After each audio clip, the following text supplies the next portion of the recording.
আর যত মামলা এই তৃণমূলের পুলিশ দিয়েছে সব মামলা প্রত্যাহার করব আমরা প্রথম ক্যাবিনেটে। আর আপনারা যারা মিথ্যা মামলায় জেল খেটেছেন সংগ্রামী ভাতা দেবে বিজেপি সরকার।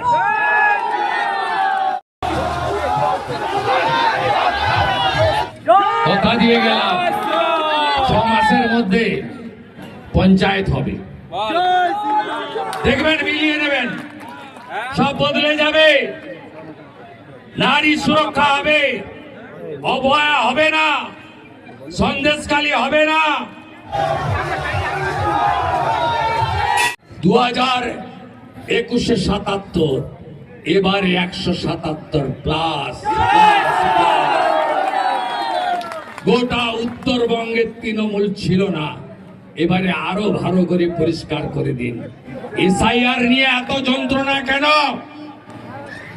কত হিন্দু নাম কেটেছেন, কত মুসলিম নাম কেটেছেন, তৃণমূল বলছে কেন? আরে মৃত নাম, ভুয়া নাম, ডবল ট্রিপল এন্ট্রি নাম আর বাংলাদেশি অবৈধ অনুপ্রবেশকারীদের নাম গেছে। এই ভোট কে দিত? নিত ভোটে ছাপ্পা কে মারত? কে মারত? কে মারত? কে মারত? তাই তৃণমূলের পায়ে কাঁটা ফুটেছে।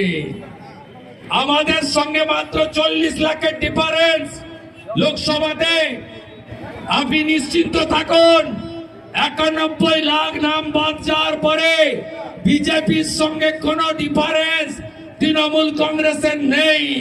চাকরি চাই বিজেপি তাই, আয়ুষ্মান কার্ডের ভার চাই বিজেপি তাই, শিল্প চাই বিজেপি তাই, বিশ্বকর্মা যোজনা তাই বিজেপি তাই, নারী সুরক্ষা চাই বিজেপি তাই।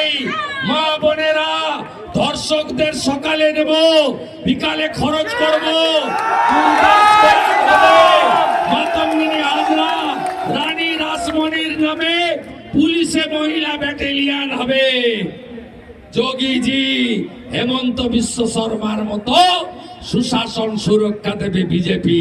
তাই আসতে পারি তো 7 তারিখের পরে দেখা হবে, ডবল ইঞ্জিন হবে। আমি আপনাদের কাছে নিজেকে একদম নতমস্তকে বিনম্র চিত্তে শ্রদ্ধা জানাই যে ভালোবাসায় 2 কিলোমিটার জুড়ে দিয়েছেন। এতে খুব পরিষ্কার, খুব পরিষ্কার। আমি 2009 এসেছিলাম উপনির্বাচনে, আর 2026-এ এলাম সাধারণ নির্বাচনে। এবারে আমাদের দিনের সরকার জিতছে, জিতছে, জিতছে। কোনো শক্তি রুখতে পারবে না বিজেপিকে। আমি ধন্যবাদ জানাবো কনভেনার দিলীপ চৌধুরী।